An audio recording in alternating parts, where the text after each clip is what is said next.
बिस्मिल्लाहिर्रहमानिर्रहीम। अस्सलाम वालेकुम दोस्तों, कैसे हैं? उम्मीद है आप सब खैरियत से होंगे। बीए इंग्लिश पार्ट 2 के related modern essays and Old Man and the Sea, multi topic letter, multi topic application, multi topic essays, ये मैंने आपके साथ जो है वो कुछ शेयर किए हैं और बहुत ही ज़बरदस्त नोट्स हैं जो कि यकीनन आपने जो है वो पसंद भी किए हैं, लाइक भी किया है, उनको आपके लिए हेल्पफुल भी हैं और वो आपके लिए जो है तैयारी के लिए जो है इजी एंड शार्प वे है। और अब जो है ये जो ईडियम्स की सीरीज़ जारी है, इससे पहले मैंने एक वीडियो जो है ईडियम के रिलेटेड बहुत ही ज़बरदस्त, जिसमें most important and expected for exam जो हैं वो मोस्ट इम्पॉर्टेंट जो है वो ईडियम्स मैंने आपके साथ शेयर भी किए हैं। अगर वो वीडियो आपने देखनी अभी तक नहीं देखी तो प्लेलिस्ट में जाके देख सकते हैं, वरना ऊपर ये जो आई बटन आपके ऊपर जो है ये लाइन आ रही है, इस पर भी क्लिक करके आप जा सकते हैं। और मज़ीद जो है इसी के रिलेटेड जो है मैं एमसीक्यूज़ आपके साथ ईडियम्स जो है वो आपके साथ शेयर करने जा रहा हूँ। ये भी बहुत इंपॉर्टेंट है और एक्सपेक्टेड है पेपर्स के लिए। तो मैं उस वीडियो की तरह इसमें ट्रांसलेशन भी करूँगा और आपको उनके मीनिंग्स, उर्दू मीनिंग्स भी बताऊँगा। तो let's start this video. What is the meaning of idiom maiden speech? Maiden speech, this is a idiom. It's mean first speech. Maiden speech जो है वो फर्स्ट स्पीच को कहते हैं। एंड नेक्स्ट है what is the meaning of idiom make off with? Make off with ये idiom है, इसका मीनिंग क्या है? To steal and run away, कुछ कोई चीज़ चुराना और दौड़ जाना और भाग जाना। नेक्स्ट क्वेश्चन है what is the meaning of idiom man of letters? Man of letters जो है ये इडियम है, मीनिंग इसकी क्या है? मैन ऑफ क्वालिटी, अच्छा इंसान, जो मेयारी इंसान, मेयारी शख्स, अथेंटिक पर्सनैलिटी। नेक्स्ट क्वेश्चन है what is the meaning of idiom to move heaven and earth? To move heaven and earth का वर्ड ये आपको बता रहा है कि हेवन जो है वो ऊपर जन्नत को कहते हैं, अर्थ जो है ज़मीन को कहते हैं। जन्नत की तरफ या ऊपर की तरफ बढ़ियाला काम, नीचे आना ये एक पस्ती की तरफ का इशारा है। तो कोई भी काम कर लेना, अगर से वो काम आला है, वो काम अच्छा है, वो काम जो है रेपुटेड है, अच्छी रेपुटेशन वाला है, या कोई भी वैसे ही कोई काम है यानी कि कोई आम सा काम है, वो भी कर देना। तो ये इसके वर्ड्स हैं, ये इसके मीनिंग बता रहे हैं। जैसे कि आगे आप पढ़ सकते हैं, 4 ऑप्शन में से राइट ऑप्शन जो होगा वो करेक्ट ऑप्शन जो होगा वो यहाँ पे गिवन है आपके सामने, लेकिन पेपर में आपको 4 दिए जाएंगे। To do any work with full strength, कोई भी काम जो है वो पूरी दिल लगी और पूरी मजबूती के साथ और पूरे अज़्म के साथ करना, ये to move heaven and earth कहलाता है। What is the meaning of idiom nip in the bud? बहुत आप सुनते होंगे जो है ये word nib in the bud.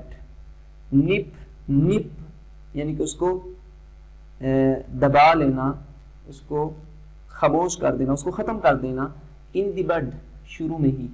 To control in beginning, शुरू में ही उसको कुछ ना कुछ कर लेना, उसका कोई हल निकाल लेना, उसको कंट्रोल कर लेना, उसको हैंडल और मैनेज कर लेना। नेक्स्ट क्वेश्चन है what is the meaning of idiom pant और अ बॉक्स? पैंट और अ box, any evil that reveals many other evils, कोई ऐसी गलती, पैंट और अ बॉक्स, कोई ऐसी गलती जो कि कई दूसरी इवल्स, कई दूसरी गलतियों को, कई दूसरी बुराइयों को जाहिर करे, उनको उनका इजहार करे। पैंट और अ बॉक्स कहलाता है, यानी पैंट और बॉक्स का मतलब है। नेक्स्ट है what is the meaning of idiom rule out? Idiom है जी rule out. Rule out idiom है, मीनिंग इसका क्या है? टू रिजेक्ट, रिजेक्ट करना। नेक्स्ट क्वेश्चन है what is the meaning of idiom sit on the fence? Sit on the fence, it is the idiom impartial and impartial, दोनों तरह आप इसको प्रोनाउंस कर सकते हैं।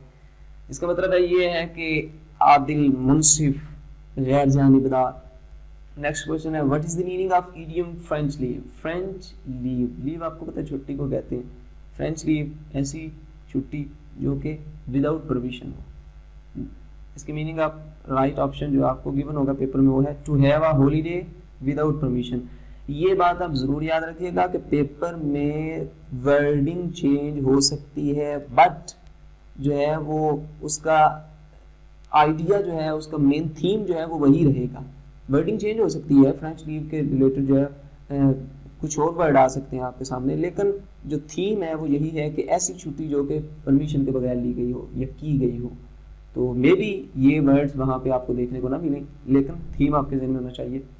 नेक्स्ट क्वेश्चन है what is the meaning of idiom take the time by the forelock. Take the time by the forelock, ये पूरे का पूरा जो है इडियम है। मीनिंग इसकी क्या है? टू हैव फुल अपॉर्चुनिटी, पूरे का पूरा मौका जो है वो आपके पास होना किसी भी हवाले से। नेक्स्ट क्वेश्चन है what is the meaning of idiom turn a deaf ear to. Turn a deaf ear, turn का भी आपको पता है, डीफ का आपको पता है, बहरा ईयर कान, बहरा कान। तो मतलब क्या है बहरे कान से? मतलब ये है कि किसी काम पे, किसी बात पे कान न धरना, तवज्जो न देना, do not pay attention. Next question है what is the meaning of idiom close fisted man. Close का मतलब होता है बंद, फिस्टेड का मतलब होता है यानी कि इस मुट्ठी बंद वाला, बंद मुट्ठी वाला। बंद मुट्ठी से मुराद क्या है? कंजूस शख्स, कंजूस शख्स। तो आपके सामने ये भी आ सकता है a miser man, a miser man, तो ये भी आपके सामने आ सकता है। Next and the last question है what is the meaning of idiom a burning question. What is the meaning of idiom a burning question. This is an idiom, ये इडियम इसका मतलब जो है वो है an important issue. A burning issue means an important issue. Friends ये थे idioms. तो अगर आपको पसंद आए हो इस वीडियो को काइंडली ज़रूर लाइक ज़रूर किया करें, इससे जो है हमें जो है वो हौसला अफजाई होती है आपकी तरफ से, हमें पता चलता है कि आप हमें जो है अप्रिशिएट कर रहे हैं और दिल करता है मज़ीद जो है वो काम करने का। तो उम्मीद है आपको ये पसंद आई होगी वीडियो और आप इनको प्रिपेयर करेंगे। और अगर मज़ीद इसी तरह के नोट्स एंड वीडियोस आप देखना चाहते हैं और उनसे प्रिपेयर करना चाहते हैं और फ़ायदा उठाना चाहते हैं तो इस चैनल को सब्सक्राइब कर लें, घंटी को प्रेस कर लें और अपने दोस्तों को तक भी इसको शेयर कीजिए और अपना बहुत सारा ख्याल रखिएगा। Take well care of yourself. Thank you for watching. अल्लाह हाफिज़।